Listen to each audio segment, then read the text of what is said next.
What is going on, everybody? Welcome to a day late recording episode of the Coach and the Couch Potato. Uh, thank you guys for understanding, despite some hecklers about us having lives. Yeah, As always, I'm Jeremy the Couch Potato. Opposite side of the screen, we got Coach Slate. What is going on, sir? not much, man. Crazy week last week. Had some sickness go through our house, but we had a phenomenal weekend. Everybody's healthy. Some good things happened CrossFit wise, so that was fun. Some milestones and some PRs met and made. So we're pretty excited about that in our house. But all in all, everything's good, man. How about you? You were living it up down in Nashville, man. Awesome week, man. So yeah, I mean, as we've talked about a little bit in passing before, my son's a college bowler. This week was kind of the beginning of March Madness, the bowling version. Uh, USBC sectionals. I think we had 18 teams at our region. Top four come out for a chance to go to the Natty, and we were able to come out. That's awesome. So well worth it. Yeah. Essentially, was awake 24 hours yesterday, so I'm a little sleepy today, but we're Yeah. here and we are ready to roll. Yeah, man. Uh, speaking of rolling, spring practice started rolling like we talked about, and Yeah. I know you've got a couple of things you want to talk about. We'll start with just kind of what we've seen. Yep. I know you want to talk about some of the coaching stuff. Knowles is throwing some quotes out Yeah. there. Got me Uh, pumped up, man. I'm not gonna lie the about the only thing that I'll really throw out there that I thought was kind of cool to see. We've talked at length and everybody that talks Ohio State football. The fact they did not put Will Howard as the first quarterback in the line, I thought Yeah. that was, in a way, it's like his black stripe moment. I feel, Yeah. you got to earn it. So that's the biggest thing that stood out to me. I mean, I know Yeah. you have really dove in deeper, and so Yeah. I will let you kind of carry the load. Yeah, man. No, the quarterback thing, that is something that's really interesting. I think and a few other, podcasts and different things have said this though too, but I think this is more of a competition than we think. I think they believe that Devin Brown has made a ton of progress, that Lincoln Keenholz has made a ton of progress. And, although I don't think Will Howard came here to sit the bench, like they're going to make him go out and earn it. DB is taking the first team snaps right now at quarterback. And, I think that says a lot about him, not backing down from whoever they brought in, and the competition that they're trying to bring into that room. So, I think it's more of a battle than we think. Ultimately, I think Will Howard ends up being the guy, but I was also interested in a lot of the things that Devin Brown said too when he was talking to the media. Yeah, maybe kind of had my foot in my mouth last week. We were talking about who may leave. Man, he's pretty adamant, man. I know all that can change, but he's pretty adamant that he's not going anywhere, man. So that's something that I was pretty excited to see, man. That to me, that shows the culture, that shows the brotherhood, that shows exactly as Buckeye fans what we want to see and what we want to hear from guys who bleed, scarlet and gray. So I was pretty excited about that, man. But yeah, there's definitely a lot going on. The offensive line. The big thing on the offensive line was that Josh Fryer started out taking reps at right guard, and then Luke Montgomery was the first team right guard when they went out into their team sessions. That's kind of what we predicted, what we talked about here. The one thing I want Buckeye fans to remember, I know Josh Fryer had some moments, man, and they weren't always the best moments, but he was chosen, second team all conference by the coaches.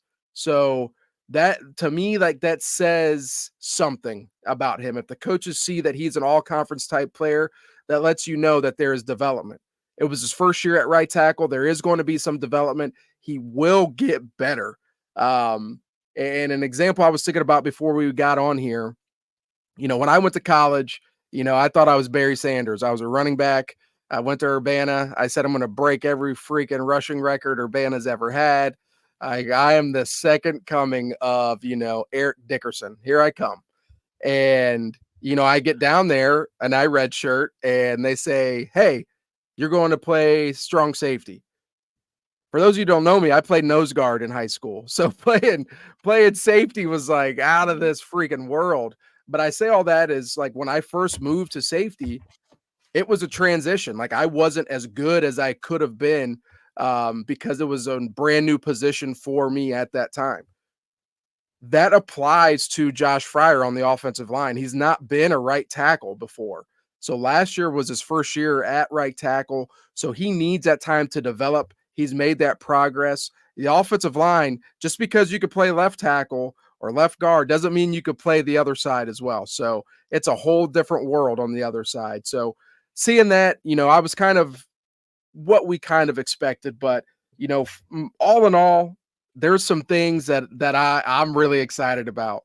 Caleb Downs looks like a grown man. Our backfield, Quinshawn Judkins, oh my gosh. Like That dude's him, a tank. dude, did you see the videos like of him and Travion just standing there talking Oh, after yeah. practice? I'm like, oh my gosh, it's like thunder and lightning. Like that's what it's going to be like in the backfield. So some good things about that, man, for sure. So speaking of grown men, let's hit on our boy Jeremiah Smith.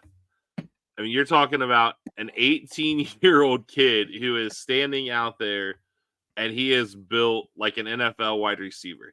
Unbelievable. I mean, it reminds me of, I heard the story when Chase Young was a freshman. Actually, it was before his freshman season.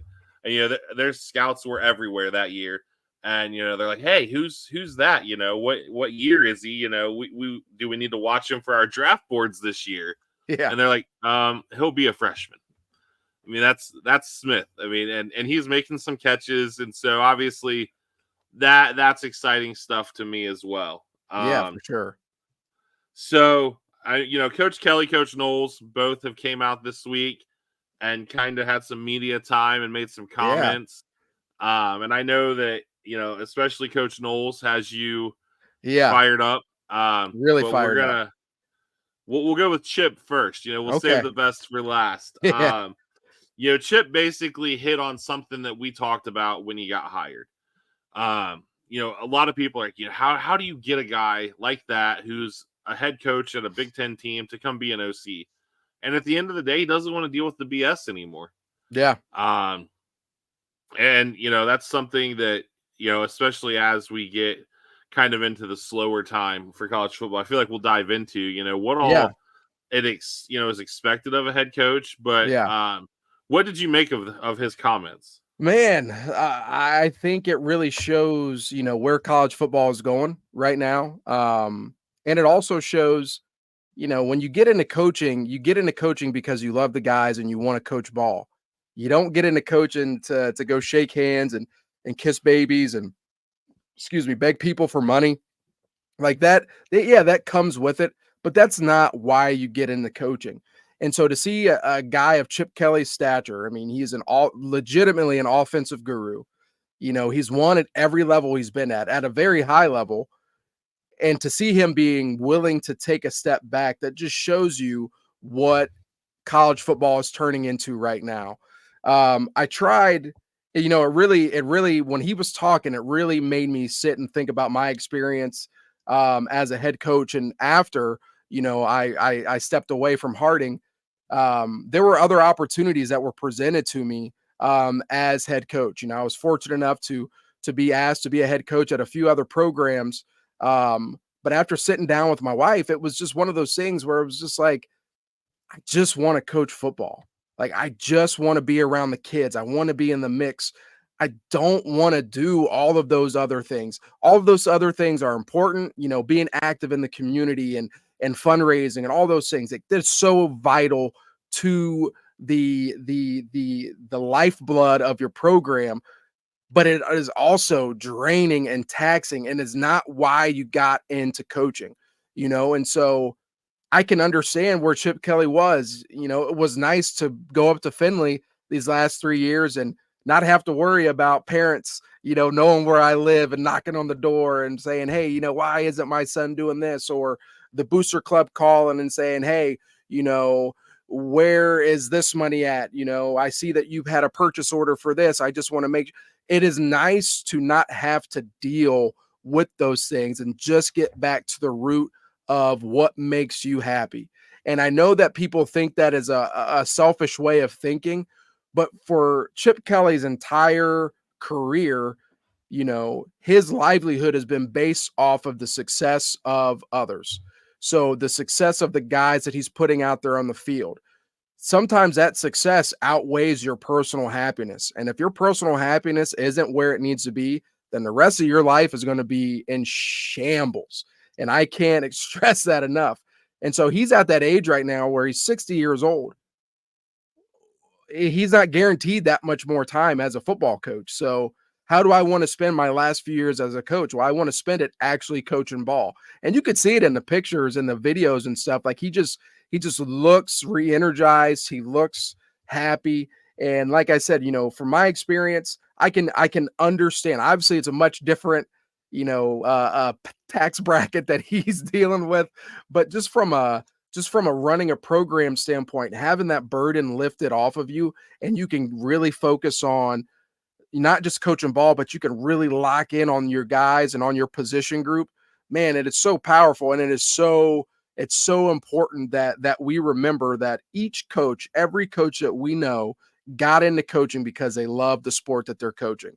It's not because they wanted to be a CEO. It's because they love the coach, the game, the sport, whatever it is that they're playing. So, I think that's something that we need to think about. And I'm glad, Chip Kelly was able to kind of shed some light on that, because I think it's going to be a trend. I think you're going to start seeing these coaches, at these mid-major schools who, okay, well, you know what? I'm going to go be an assistant coach at Alabama so I can go be at a top program and I can just coach ball. So that was very interesting to hear from him. And I thought it was pretty cool, because that's not an easy thing to come out and admit, that you left a job just because you missed being a ball coach. So I'm happy for him, man. He looked happy, and I hope that continues and it translates into a ton of offensive success for us.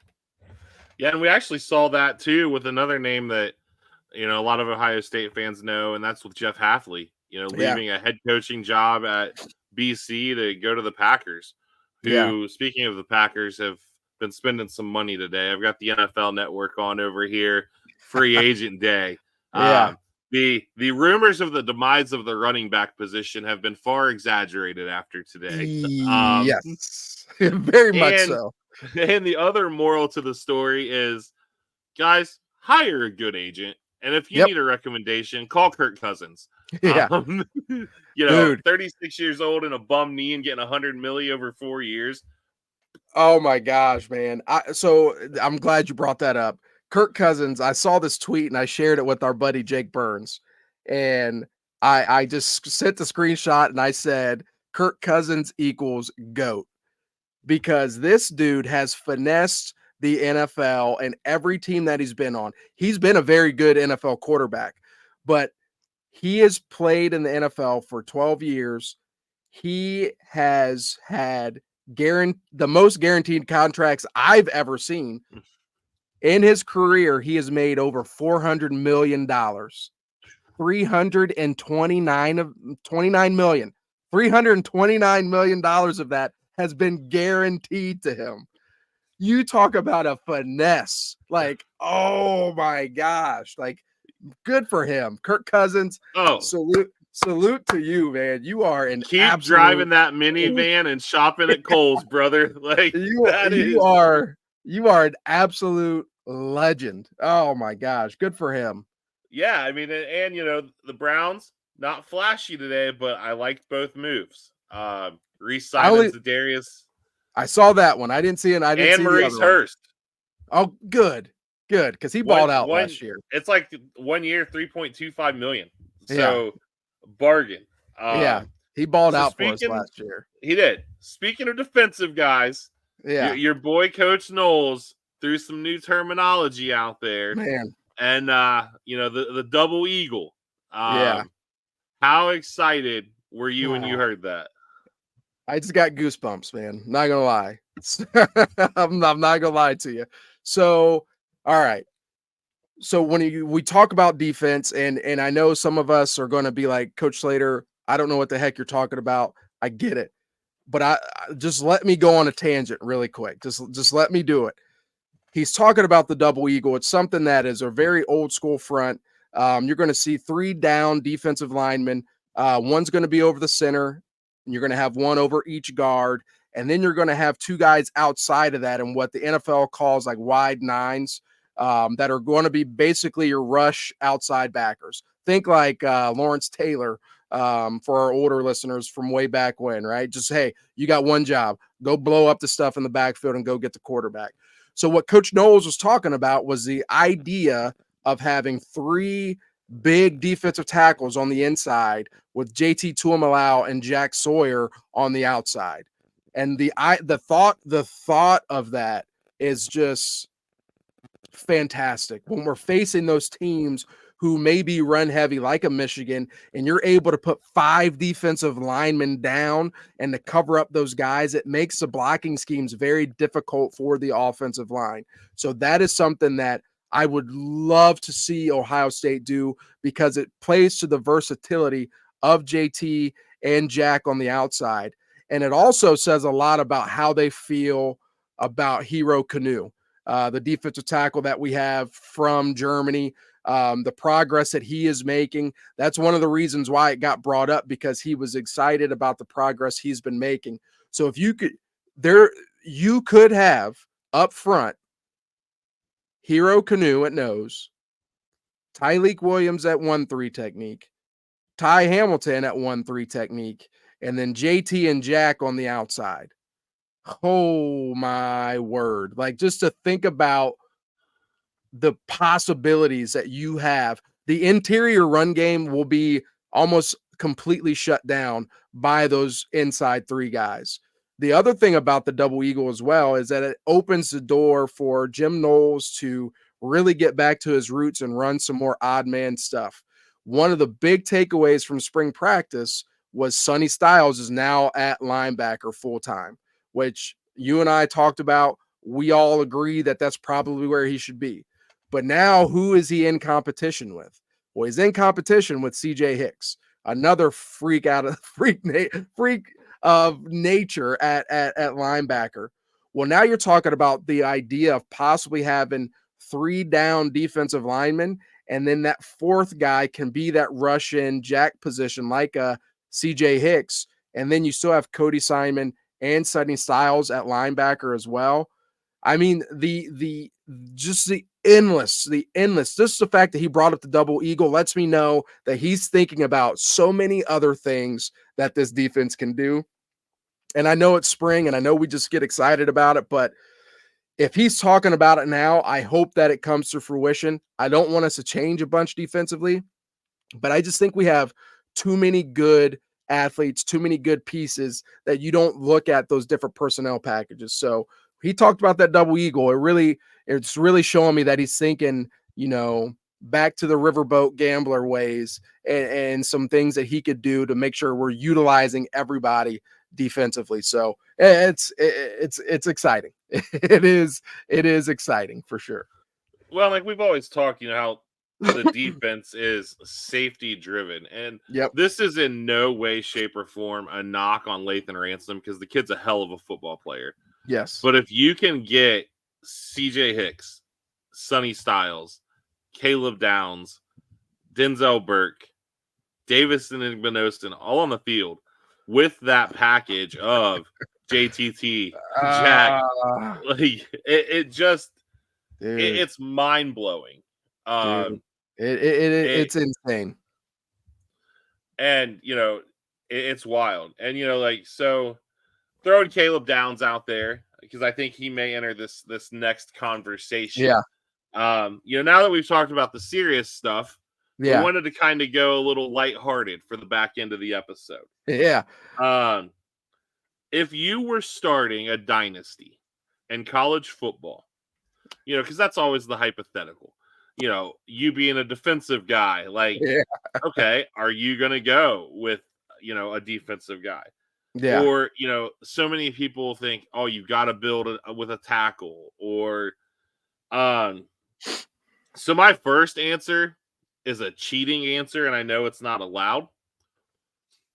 Mark Pantoni.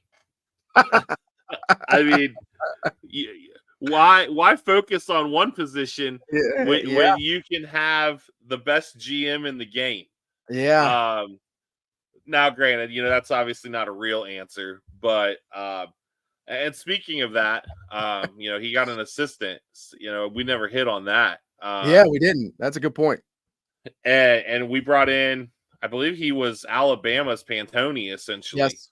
Yep. He was not retained by DeBoer. And you bring in a dude, now you essentially have a two-headed monster. So just a little sidebar there. But what I did do, I did go with an offensive guy, a defensive guy, and an overall guy, if we're going that way. Because sometimes, when you go like the old Madden fantasy draft, you might have to draft a quarterback or whatever. Offensively, this is probably going to surprise a lot of people. I think I would take Jackson Dart. Okay. All right. It's the most important position on the field. He's not flashy like Shador. Obviously, you could also look at Ewers. I'm never taking Arch Manning because he didn't opt into NCAA, let alone do the Elite 11. What the heck? What the heck? That's just another, we hit on that like episode 1 or 2, my red flags for Arch. This trumps them all. Like, how did you grow up and not want to be in a video game? Yeah, like, your uncles are, Peyton, Eli and Peyton are both great. I mean, Peyton could arguably be a Mount Rushmore quarterback guy for the NFL. For sure. And you're worried about, I didn't earn this or whatever. It's $600, man. Yeah. Like, your uncles wear shoes that are more expensive than that. It's a video game, man. We need you, Arch. Defensively, that's where it gets real tough. Yeah. I actually wrote down 3 names, but I'm only going to throw one out there. And I think because it would give away my overall one. So if I'm just going defensively, Harold Perkins. Okay. He's violent. He's physical. Yeah. He's flexible. And my overall pick is a homer pick. Yeah. But gun to my head. Yeah. If I'm picking one guy to start my college football team with, I'm taking Caleb Downs. Yeah. And this would not have been, this answer would have been the same had he been at Alabama, Ohio State, Georgia, wherever. Yeah. You just kind of, I don't want to say like you fall in love with a kid because that's weird. But, as football people, you always have those guys you gravitate toward that you follow no matter where they're at. And, this kid, we knew he was going to be great from day one.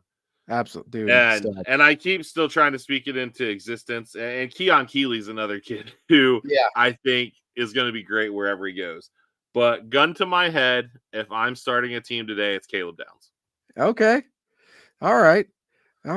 Man, this is a tough question. So we're just basically hypothetically, who's the one recruit that we're going to just drop an absolute bag for to make sure that they come to whatever school. Man, like that is tough. That is tough. Gosh. Okay. So let's start with the quarterback. If I had to go quarterback, if I'm going to drop a bag for a quarterback. All right. I need a steady Eddie. I need somebody that I can rely on that's just going to go out there. He's not going to be a controversial, flashy guy. He just is about football. And this is such a homer pick, and all of my picks will likely be homer picks. But I would have to say, man, Julian Sand would be that guy for me. All right. But let's scratch that. You know what? We'll take whoever in the 24 class. In the 25 class, I'm dropping an absolute bag for Ryan Montgomery from Findlay, Ohio. Whatever it takes, I'm making sure he's my guy at quarterback. Man, offensive line wise, I think that would be huge. I think somebody like a Caden Proctor, you got to do whatever you can to get that guy on campus. But he snitched on his old squad or his new squad. He did, man. I know, man. I know. But that's just the type of guy you would have to go after. The overall player, though, no doubt about it. Well, let's go defensively first. Defensively, well, this would be my overall player too. Would be Caleb Downs. I'm sorry, that type of talent, that type of leadership, that type of maturity is exactly what you want on the defensive side. And then, Travis Hunter is up there for me too. I've got so much respect for that kid. The way that he's kind of navigated this situation, the loyalty that he's shown to Coach Prime, I respect him. He's playing an obscene Spencer James, dog. Spencer James. That is such a good one. Oh man, what a great show, by the way. Oh, for sure. Fantastic show. But yeah, Travis Hunter would be in that all-around conversation too. But those would be the guys that I would target in the class. Now, here's my question for you. Because when I tell you I'm excited for this game, I'm really excited for this game. Who are we bringing to national prominence? What low-level team are we going to go be to build up from the very bottom? Miami of Ohio. All right. There we go. Best special teams unit in the country by far. Oxford's a cool town. Very cool town. Great party scene, cool bars. But, I think, and you can recruit those low-level Ohio kids and start building it up. Yep. So Travis Hunter was one of the names I had written down, by the way. Yeah. And the other one's Walter Nolan. Yeah, Walter Nolan's throwing that out there. Yeah. So yeah, okay. So if I'm taking Miami of Ohio, what mid-major are we bringing to win a natty? Dude, I'm all in on the Zips, man. The Akron Zips. We are Coach Moorhead. I'm gonna be the Pantone role, and Coach Moorhead is just gonna go out there and win us one. I've already got a recruiting strategy in place. Like you said, we're gonna hit those low-level Ohio kids, but we're gonna travel south. We're gonna go to the state of Texas, and we are gonna get those low-level Texas kids. We're gonna talk to LeBron. We're gonna say, hey man, imagine what you could do for this city if you help us. You and Mav help us get some of these kids up here with some NIL money. And we're going to build an absolute powerhouse to rival the Buckeyes in the state of Ohio. So that's where I'm going, man. The Akron Zips, they deserve a winner. Hold an Adele concert at the field, or we're doing it all, man. So impromptu topic, because we don't talk a lot of basketball on here, but you hit on LeBron. Yeah. There's some smoke out there. Okay. That LeBron has kind of put his hand into the Ohio State coaching search. I heard that. Obviously, I went to Upper Sandusky and made it cool so that the Dieblers wanted to go there. But with what Jake Diebler's doing, if they somehow make the dance, I don't know that you can tell him no. You can't. But LeBron has rumor is that LeBron has said, if you bring Dusty May, I will be more involved. And then obviously that essentially, puts up the smoke screen of you get Bryce. Yeah. And I've said all along, Bryce is better than Bronny, and that's not a knock on Bronny because you're playing D1 basketball at USC. But I think Dusty May's never been my first choice, and it's just because I think it either needs to be. I really want. I can't even think of his name right now. South Carolina. Lamont Paris, Findlay, Ohio. Findlay ties, yes. Yeah. Or Jake Diebler. But do you think that with the new AD wanting to make a splash and get in good, and we know he's an NIL guy. He's all about the money. Do you think he caves to LeBron and we go Dusty May? Listen, it's hard not to do that. It's hard not to cave to LeBron James. Obviously, he's been a diehard Buckeye fan. He's never wavered on that. He's been adamant that, if he would have gone to college, he would have been a Buckeye. He does so much for the football program, for the basketball programs, the shoes, everything. Like he loves Buckeye Nation. It would be hard not to cave to that. And then obviously with Bryce, I mean, he's already 6'7". Like he's a monster. He's going to be one of the top 20 recruits in the country when he comes out. So if you can almost guarantee to get that. And I mean, Bronny might dip in the portal too and come back home. You know what I mean? Those are some things that could happen. It would be hard not to, if you're talking about NIL, you're talking about excitement around the program, raising the money and different things like that. Like if that's the route you're going to go, then yeah, you got to listen to LeBron. I'm sorry. Like that's what you got to do. But man, I'm rocking with Diebler. It's the position that he was put in is not an easy spot to be in. To take over for a coach is not something. Midseason is not an easy thing to do. When the morale is low, you got to do whatever it takes to try to bring it up. But you don't really know how the kids are going to respond, and the way that the team has responded and see effort. It's just a night and day difference from. And I love Holtman. I have much respect to Chris Holtman. But man, like it is such a difference. So if they find a way to win a couple games in the Big Ten tournament and to sneak into the dance, like, buddy, you have a conundrum. But I would say this: if you went the LeBron route and went and got Coach May, you got to drop some money to keep Diebler around. I'm gonna make like he's not going anywhere. He's not going anywhere. And doesn't May have Indiana ties as well? Yeah. I forget but it sounds like, I think he would prefer the OSU job from what it sounds like. Yeah. And we've discussed my extensive memorabilia world. Sitting right above my head, LeBron Soldiers game worn cleats. Yeah.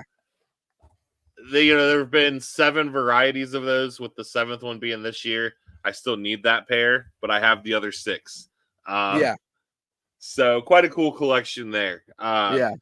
Yeah. So that'll be exciting. We'll monitor that, and obviously, March Madness coming up.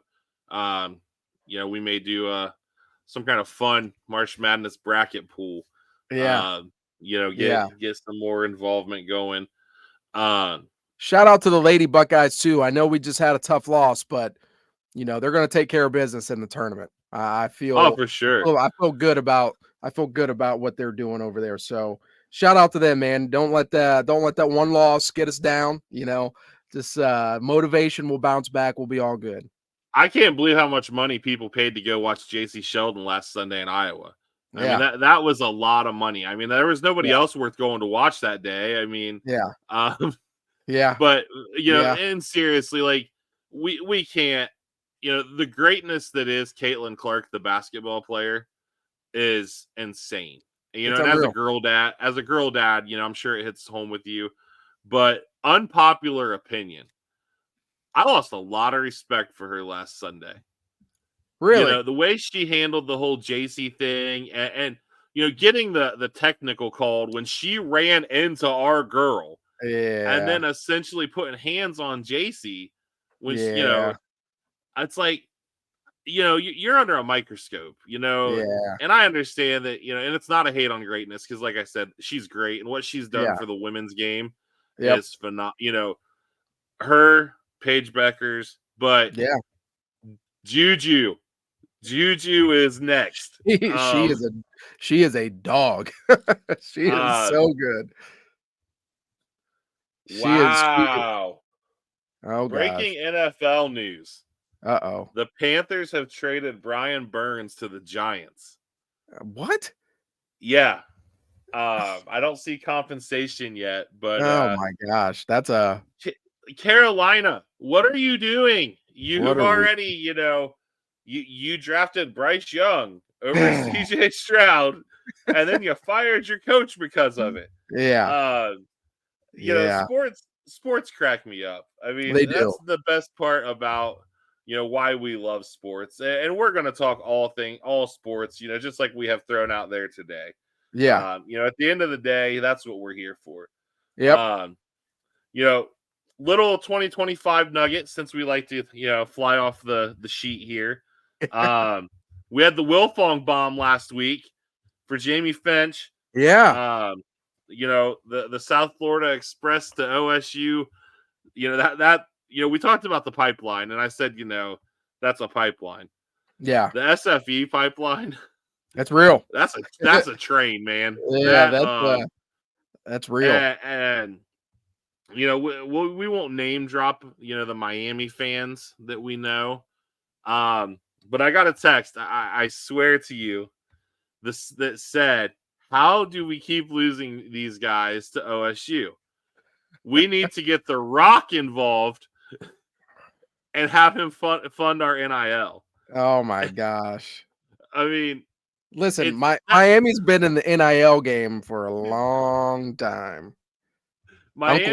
Uncle Luke was funding a lot of stuff. Miami made NIL a thing before Tatgate was a thing. Yeah. Yeah. The two live crew was taking care of business for look, and if you don't know what we're talking about, there are 30 for 30s on the U. And the U invented swagger. Make no mistake about it. I mean, so yeah, that's our random segment for the day. Yeah. Another tough Mount Rushmore today. Dude, this one was brutal. I thought it was going to be easy. We went defensive lineman, and we went all encompassing because, especially in the last, let's say 10, 12 years, so many guys move around the line. Yeah. Outside of a handful of guys, and, we'll throw one that I really wanted to put on there, but he didn't make even the honorable mention list. Like a Jonathan Hankins did not play defensive end. Yeah. So no order, very much a recency bias. For sure. Because again, you've got guys like Stillwagon, Luke Fickle, who, I was young for. Mm-hmm. So we'll throw the honorable mentions out first. Okay. Mike Vrabel. Yes, he played the same time as Fickle. And the other caveat to this is I went straight OSU performance. Yeah. Because the next honorable mention, when you're talking about NFL life, is probably on the list of the biggest busts in the NFL ever. Yeah. An absolutely massive human being. Biggest arms Vernon I've ever Golston. seen. Yeah. Dude, I stood beside him. He came to Marion for an autograph signing. And I'm no small man. And I stood beside Vernon Golston, and I felt like a toddler. And I've got a big head. We're talking like size 8 fitted hat head. Yeah. And dude's bicep made my head look like Hulk Hogan's 24-inch python. It was massive, man. Yeah. So I went with, we'll go in playing years order. Okay. All right. We're going to go back to the 02 Natty team. Okay. To Will Smith. Oh, yeah. Rest in that peace, dude man. Was a monster, man. Yeah. He was kind of that first guy that you saw move around the line a lot. Yeah.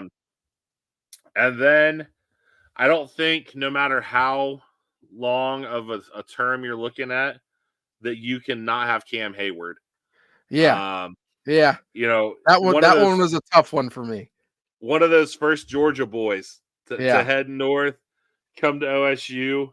The pick 6 against Miami. My man was moving. And then the last two, one of my last two is kind of polarizing to Buckeye fans because we got so screwed out of seeing him. And I went with Chase Young and Nick Bosa. I'm going to throw them out there together because they would have been there together. Yeah. Chase Young, the Predator, triple teamed like it was going out of style. You had programs throwing accusations out there, so they didn't have to play him I mean, Yeah. the kid got suspended over some BS essentially. Yeah. And then Nick Bosa, college wise, Joey was good. Joey Yeah. was real good. Really good. Um, but I think Nick was just a hair better. So that's Yeah. kind of where I'm at on it. I'm Yeah. excited to hear year 4 being the defensive guy. So Yeah. let's hear it. So I've got, I got a couple honorable mentions too. My first honorable mention, and I don't necessarily think he's like in a GOAT discussion, but I want people to understand the vastness of what this dude did, and that is Sam Hubbard. So Sam Hubbard went from a Notre Dame lacrosse commit to committing to Ohio State to be a linebacker slash safety. He played free safety at Cincinnati Moeller, but he ended up being such a steady defensive end for us, and he's been such a player in the NFL. So I don't think he's in like the all-time great discussion, but I just have so much respect for what he did to get to where he's at. So that's a guy that I will always So was special. good. He's so I good. mean, He's so good. he and I can't believe I actually forgot him, if we're being honest, because if we're Yeah. going off sheer favorites, Yeah. he's right there. Yeah. Um, you know, another story or a moral of a story for the kids listening. When you're playing dodgeball in gym class and Urban Meyer walks in, Yeah. go your Yeah. hardest. Oh, your hardest. And I'm not saying take the kill shot to the head to anybody, but go hard. Show what you Yeah. can do. Yeah, that kid, man, he's turned out to be a really good player for the Bengals. Wish he was on the Browns, but that's another discussion. And he's got to play his whole career in Ohio. I All know. 3 levels. Yeah, it's pretty cool. It's pretty cool. My other honorable mention, and you mentioned him as one of yours, is Cam Hayward. It was hard for me, and the player that I had to kick him off the list for, I think people will understand why. I could probably throw him back in there, but it's so tough. It's so tough with Cam, but Cam Hayward Be was a stud. confident, Slate. Be Yeah, confident. I am. He was a special dude, man. I'm partial to guys who are 3 techniques and can just do so much and are violent and physical and athletic. I think sometimes they get overlooked. So he was a stud. But my first one would be Coach Vrabel. Mike Vrabel was, when he left Ohio State, I was young, obviously. So I really only know him from what my parents or what my dad would tell me and what others would tell me, and then just highlights and different things like that. When he left Ohio State, he led Ohio State in tackles for loss and sacks. So like that's something, that means something when you're the all-time leader in those when you leave. So he's up there for me. The next one would be Chase Young. Chase Young he was a freak of nature. Like I don't, there's just things that you don't coach. And he had a lot of those things. He had a lot of those things where Coach Johnson just kind of let him be him, let him be the predator. And I'm going to coach you up on these fine details. And I love the way that he loves being a Buckeye.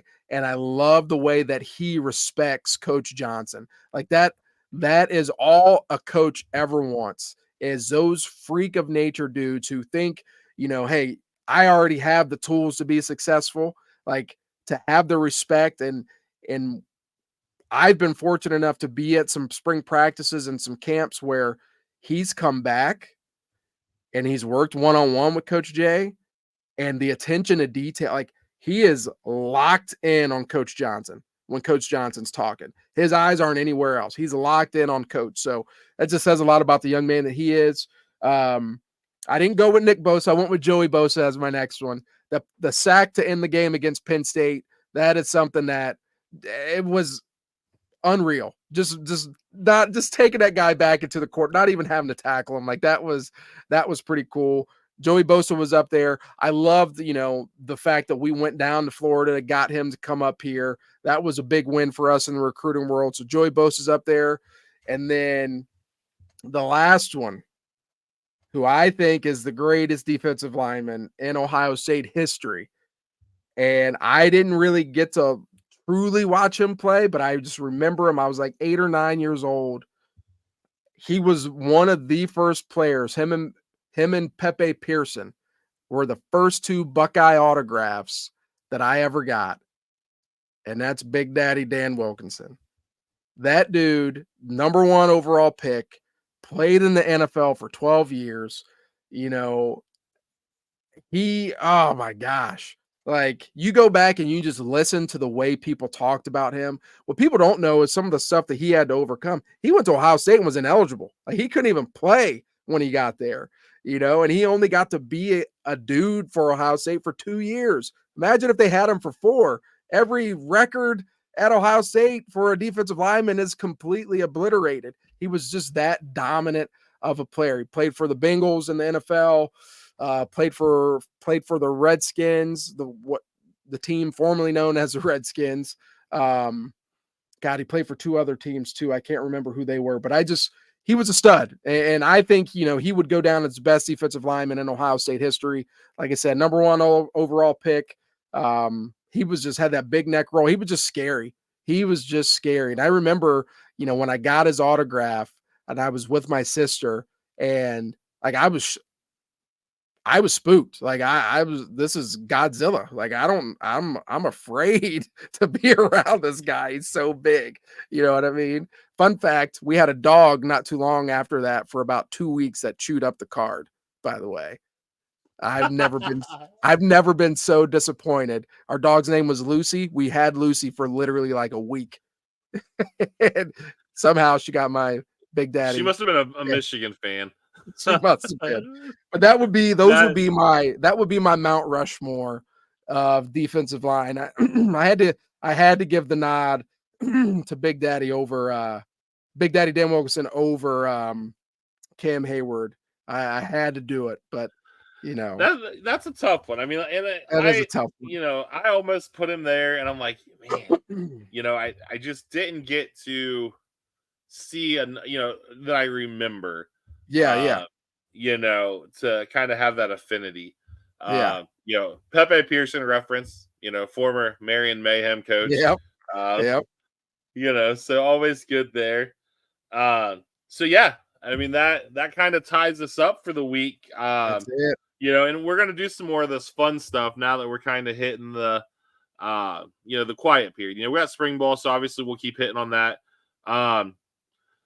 Late addition to the 2024 class, because we talked about them before we started recording. Ohio State went and got their own version of the punt god. And I was so off the web this week. I honestly don't even remember his name.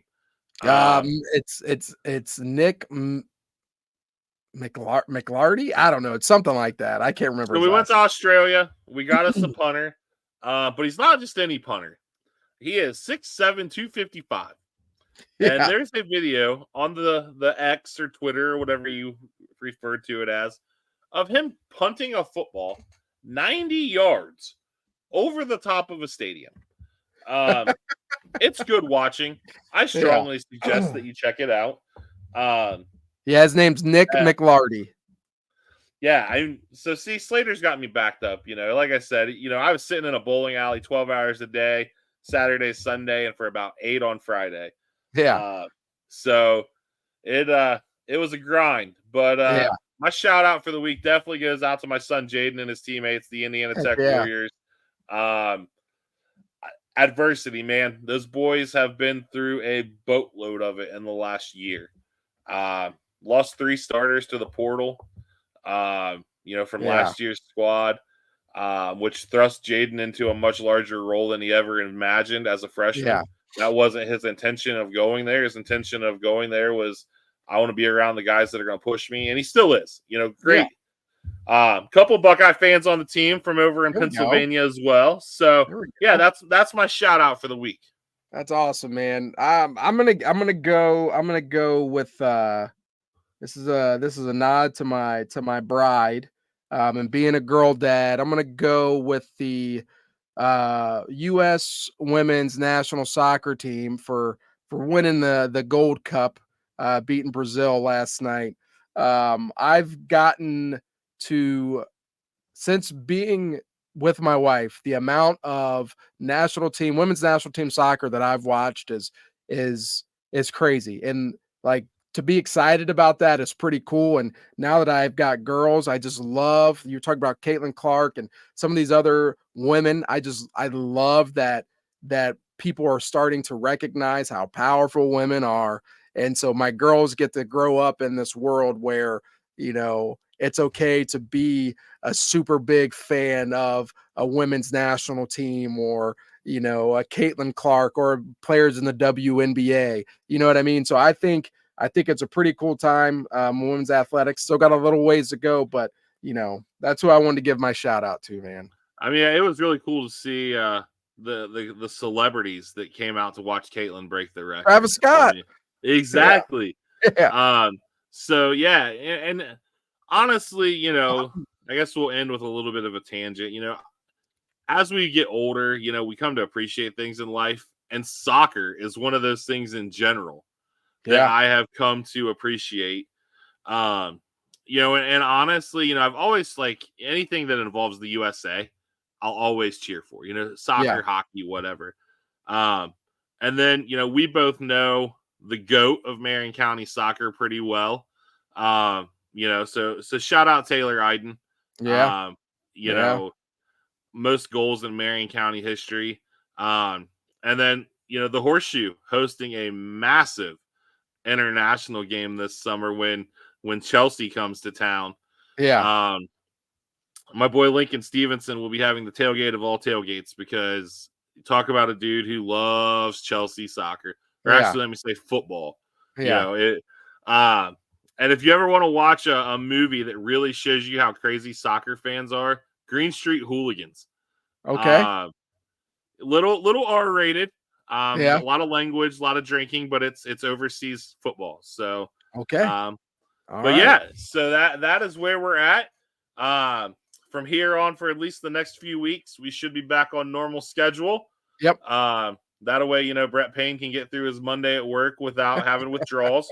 I did, Marion TMZ told me he was sitting at his desk today with the DTs going on.